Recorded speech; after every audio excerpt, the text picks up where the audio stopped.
How do you measure skill acquisition after a skill gap analysis? Imagine you've just finished a skill gap analysis and identified areas where your team or you need improvement. Now, the big question is, how do you know if the training or development actually worked? That's what measuring skill acquisition is all about. It's like checking if the effort you put in has paid off. First, you need to set clear skill proficiency levels. Think of it as creating a goalpost for each skill. You might use a model that describes skill levels from beginner to expert.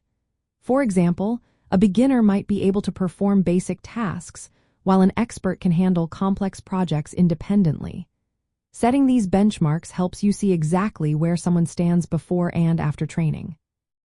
Next, use different assessment methods to get a full picture. Self-assessments are helpful because individuals can reflect it on their own progress. Surveys can gather their perceptions of how much they've improved. But don't rely on just that. Managers and peers can give feedback based on their observations of how the person applies the skills in real work. Performance data, like project completion rates or quality scores, can show tangible results.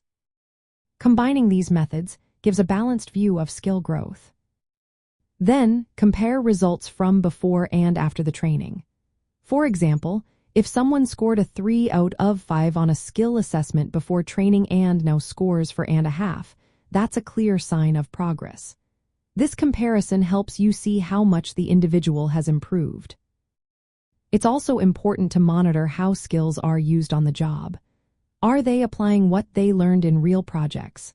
For instance, if a person learned new software skills, are they using the software effectively in their daily tasks?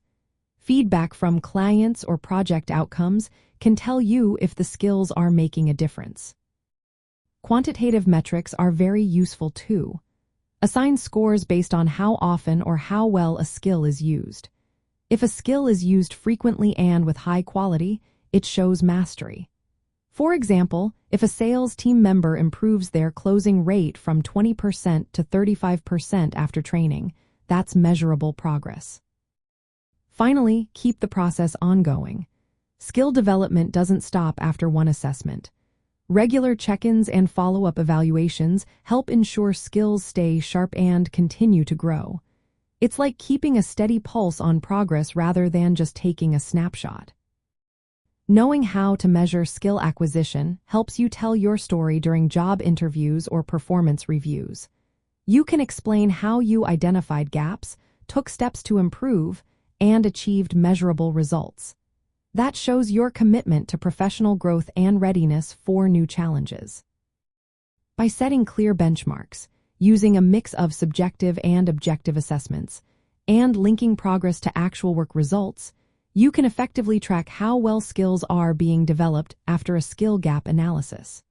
This approach not only helps in personal career growth but also demonstrates your proactive attitude toward continuous learning.